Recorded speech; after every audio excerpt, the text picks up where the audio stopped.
Hello and welcome.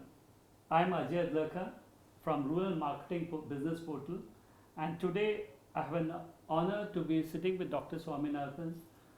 The he has got the awards for Padam Shri and Padam Vibhushan awards, and today I have an opportunity to be sitting with him. Today I am going to be discussing on opportunities in the rural markets because he's a father of green revolution and he's been talking on agriculture all through. But today I am taking that how besides agriculture there's an opportunity for the marketers to go to the market and explore the market. Thank you, Dr. Swaminathan, and giving us this opportunity to be with you. It's a pleasure. And I have some few set of questions. If you Please. permit, can I start? Please go ahead. Thank you. Rural entrepreneurship is an interesting concept. What's your view on the role in economy? The most important role they have to play is to improve the income of the farmers and the employment potential of rural India. When I say employment potential, not digging and hoeing, not like this Mahatma Gandhi Rural Employment Guarantee Program. Mahatma Gandhi long ago said we must marry intellect and labor, brain and brawn and rural professions. How do you bring the brain? Brawn is there. Yes. How do you combine the two in order to ensure that we are able to have value-added products? We add value, not only. So rural marketing in a country like India, where more than 60% of the area is still rural, there are some parts like Kerala, Tamil Nadu, where 40% are urban and the rest are rural. We are predominantly a rural country with rural villages. Many of them have got small farms, and women play a very key role in agriculture, which is not realized so normally. Much of the work which involves drudgery is done by women. So if you want to do improved marketing, market and the monsoon are the two important determinants of India's farmers' fate. Yes. The monsoon behavior and the market behavior. Market today has at three levels. One at the local level of the village itself. The other is the regional, agroecological, national level. Thirdly, global level, where World Trade Organization, WTO and others are interested. So I'm glad that gradually interest in improving rural marketing. One good example is our dairy industry was doing very badly. Polsons were exploiting the dairy farmers of Gujarat. The Polson people were not giving enough money to the farmers. Dairy became a losing enterprise. They went to Sardar Vallabhbhai Patel. After independence, they went to Sardar Vallabhbhai Patel and said, "Sir, we are being exploited by Polson." And apparently he said, "Why do you allow yourself to be exploited? Why don't you organize yourself?" That is how the Amul started, the cooperative dairy farming started. Fortunately, Dr. Kurian brought the technology. The labor was the local people. I mentioned earlier technology and labor, and Dr. Kurian organized them very well with cooperative societies, with the result that today we are the world's leading number one in milk production. Yes. We are number one in milk production. So the transformation can be rapid, provided marketing can be improved. And marketing can be producer-centered. It must be, one is user-centered is important, but producer-centered is important for the income of the farmer. Yes. So the things have changed from green revolutions to white revolutions to technology revolution. The things are getting evolved now. So you started green revolution, Dr. Kurian started, though today's birth anniversary of Dr. Kurian, so it's being celebrated. We're so lucky that I'm there with you also. And then green revolution to white revolution to the brown revolution, which is technology revolution, which is coming. How do you see that the things have changed over a period now, and in future how these things are going to be evolving in coming times? From 1947 onwards, we have seen great changes in our agriculture. Colonial period was one. For example, take one concrete data. We were producing 7 million tons of wheat 1947. From Mohenjo-daro time to 1947, for over a 4,000 year period, we were producing 7 million tons. This year we have harvested over 100 million tons of wheat, and the progress has been very rapid. How did it happen? Technology, public policy. Yes. Public policy in terms of marketing and pricing. Technology in terms of improving the productivity, profitability, and quality of produce. And post-harvest technology is very important in this area. Yes. It is difficult for one small farmer to have improved post-harvest technology. This is why Dr. Kurian started the cooperative society. When you are together a large number of people, then you can introduce new technologies without difficulty. Otherwise, it is difficult to introduce new technology by a very small farmer. It has to be done on a group basis, cooperative basis. So we are in the transition from a stage of low productivity, low profitability, low marketing ability to one of higher marketing ability and high profitability. Great. Swaminathan, you've been seeing that in the recent times there has been a shift. There is youth moving from the rural areas to moving towards urban areas. How do you see that? How do we get back this youth to going back to the rural areas, because the prosperity level is... This is a very important question.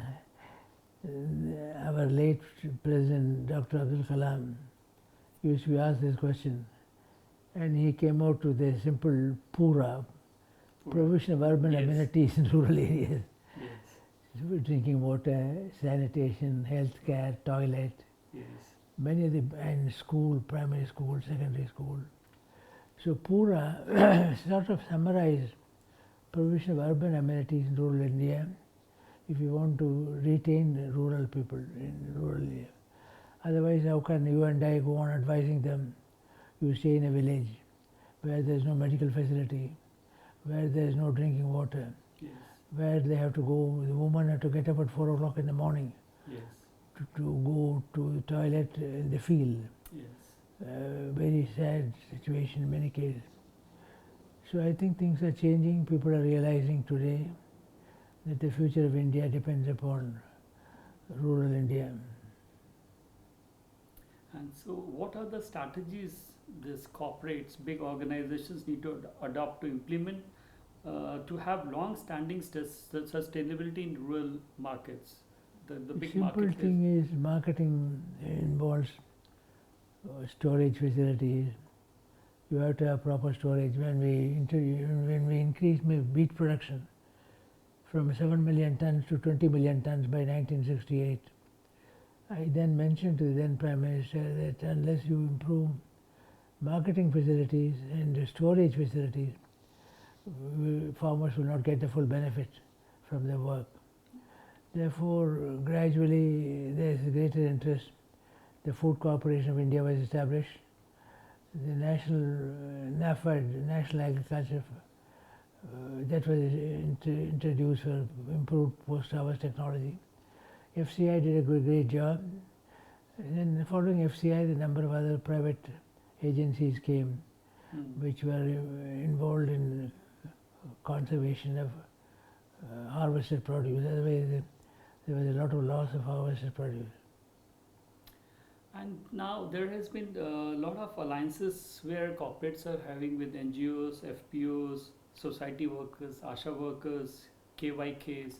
All these are there in this rural area, which is there. The entire infrastructure is already there. The rural India is also slowly getting, thanks to the cooperative dairy movement, thanks to the poultry movement. Poultry also, Dr. B.V. Rao started something similar to what Dr. Kurian did in the case of dairying.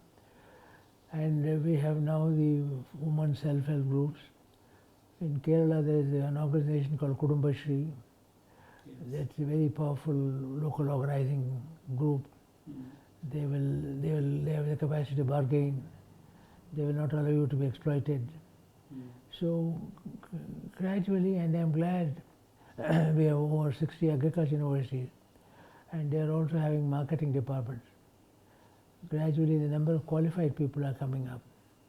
So you have government initiatives which are happening already. But then, do you think that corporates also, because I believe that I have an understanding that Tatas have been working with these kind of corporates, and there are a lot of other uh, business houses who can get involved with these kind of upliftment of Corporate the, sector has enormous opportunity.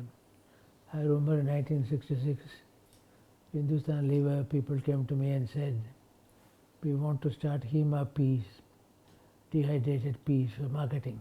yes. But how do you get the quantity required? Government is not allowing the import of peas.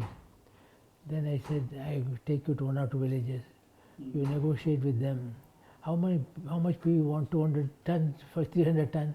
Mm. They will produce it for you, provided you pay them well. Yes. You give them. So we started direct contact between the private sector and the farmers. Mm. And in some cases we organized cooperatives of farmers.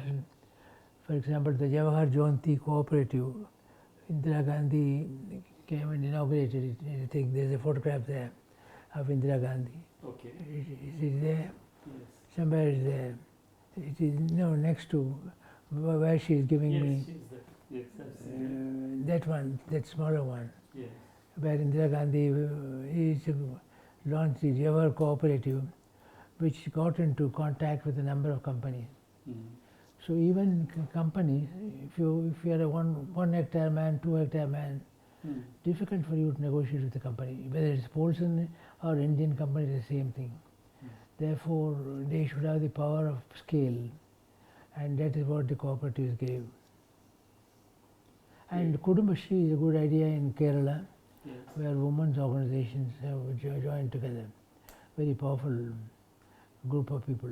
So you remember any corporates who have been doing similar kind of act? Where? Corporates, large corporates like Mahindra's, Tata's.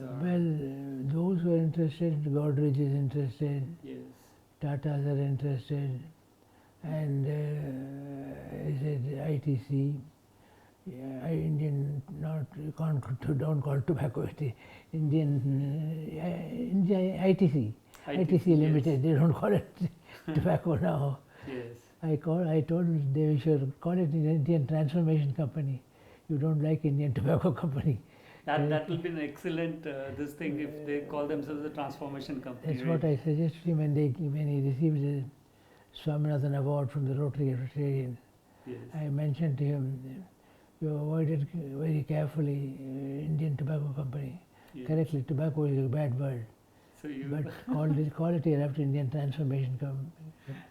That's a great. Transform the economy, diversify the economy, more of restaurant, hotel, food processing. Food processing is a great scope Yes. for the private sector. Yes. That's a big opportunity area. And I saw a few months ago an exhibition in Delhi. Very impressive, the way in which the private sector has grown. Yes. And the present minister, Mrs. Badal, is doing a good job. Yes. How are the other states in the country? Which states do you feel that they are putting all the efforts in the rural areas and building up those? Unfortunately, the old Green Revolution areas, they are putting enough Punjab, Haryana, Western UP. Yes. The areas which have got great potential are the northeast. Mm. Mizoram has done some work on anthuriums, the flowers anthurium. Yes. They are marketing anthuriums collectively. Yes. But there are parts of India, like the northeastern part, and also the various islands, Nicobar Island, but they are also fisheries. They have to be done. So one can map the country.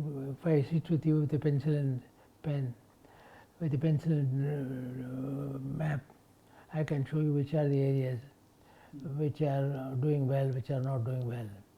So what do you think the states which are not doing well, what is important for them, what they really need today? Because you have Dr. States- Swaminathan's report, which States is should have the public policies which do three things.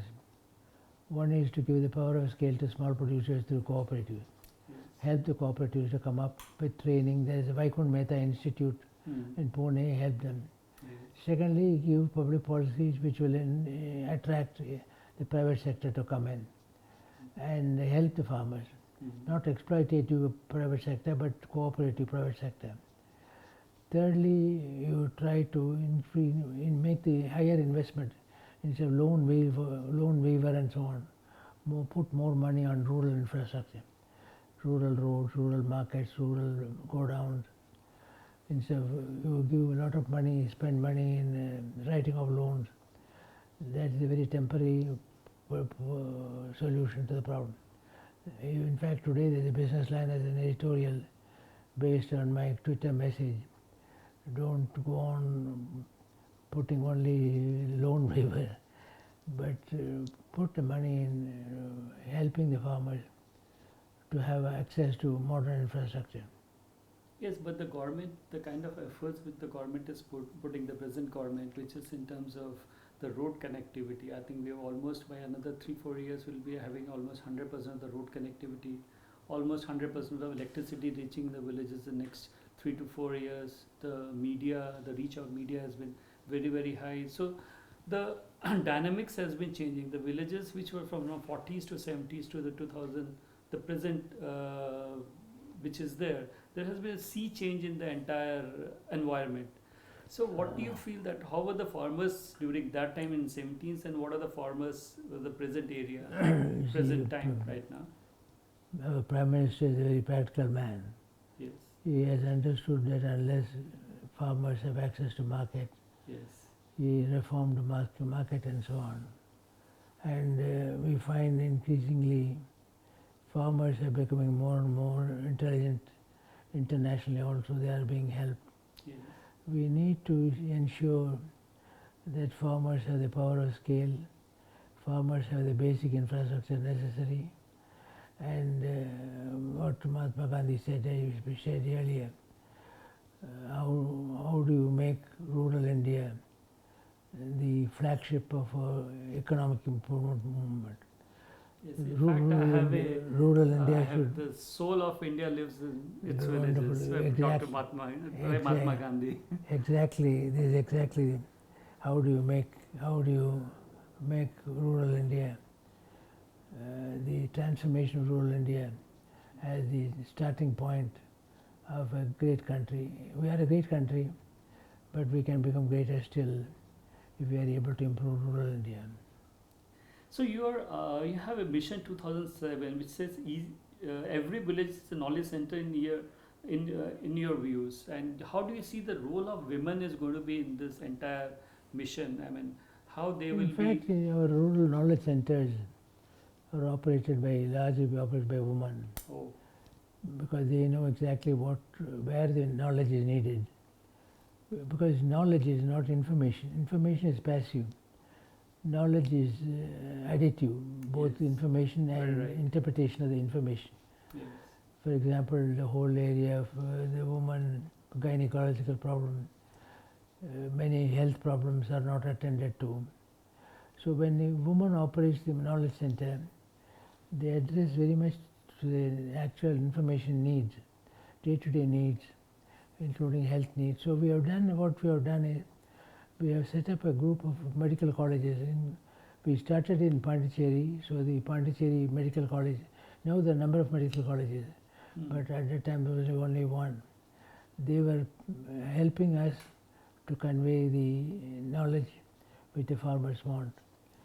So there is modern technology, IT, information technology, plus modern technology combined together can completely transform the lives of the rural poor.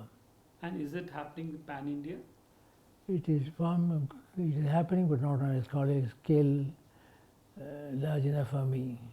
So how do you think, how should this... I think the only way is our Krishi Vigyan Kendras, agriculture universities, as well as the private sector, should jointly launch a massive program of rural transformation. They should join together and develop a strategy for spreading the latest knowledge to rural India. So is there a blueprint which has already been prepared, which we can propose to the corporates and they can come into implementation of those mission what you have in your mind?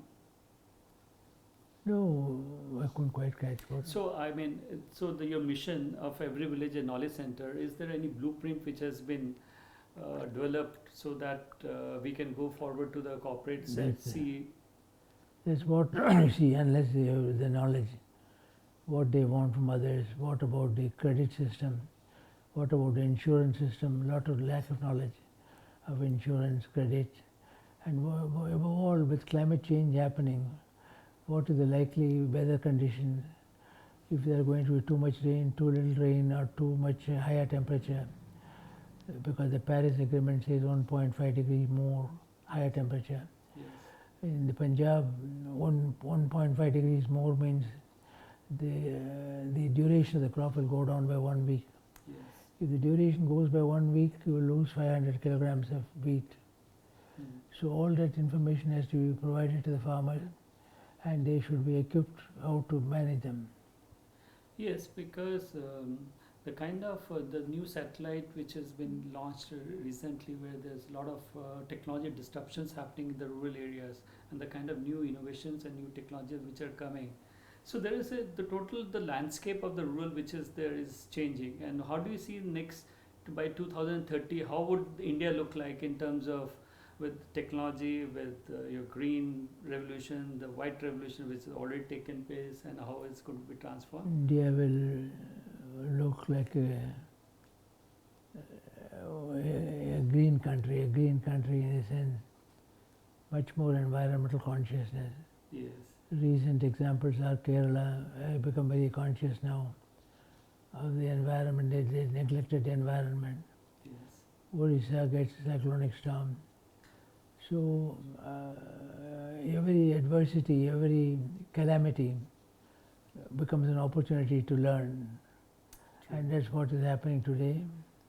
And government is also keen now. Unfortunately, too much of politics, I'm not going to go into this. Yes.